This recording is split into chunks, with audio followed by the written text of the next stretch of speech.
السلام علیکم ورحمۃ اللہ وبرکاتہ۔ ناظرین اکرام، انسان کی تخلیق کا مقصد عبادت ہے، اور عبادات میں سے سب سے اہم ترین عبادت نماز ہے۔ یہ وہ عبادت ہے کہ جس کے بارے میں سب سے پہلے باز پرس ہوگی، پوچھا جائے گا، سوال کیا جائے گا کہ بتا بندے، میں نے تمہیں اپنی عبادت کے لیے پیدا کیا تھا، تو نے نماز پڑھی کہ نہیں پڑھی؟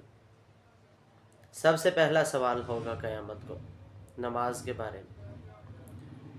نماز دین کا ستون ہے، جنت کی کنجی ہے، اور ارکان اسلام میں سے ایک ہے۔ بندہ مومن اور کافر کے درمیان فرق کرنے والی چیز نماز ہے۔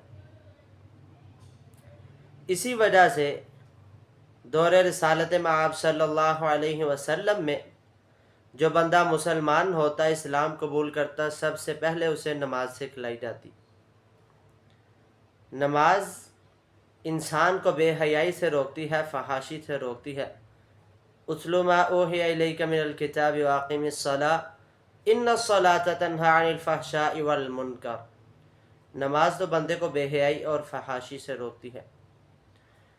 جو بندہ نماز ادا کرتا ہے، اللہ رب العزت اس کے صغیرہ گناہوں کو معاف کر دیتا ہے، اور یہ بندہ مومن پر عمر کے 10ویں سال کے بعد نماز فرض ہو جاتی ہے، اور پھر موت کے وقت تک ہر صورت میں بندے کو نماز ادا کرنی ہوتی ہے۔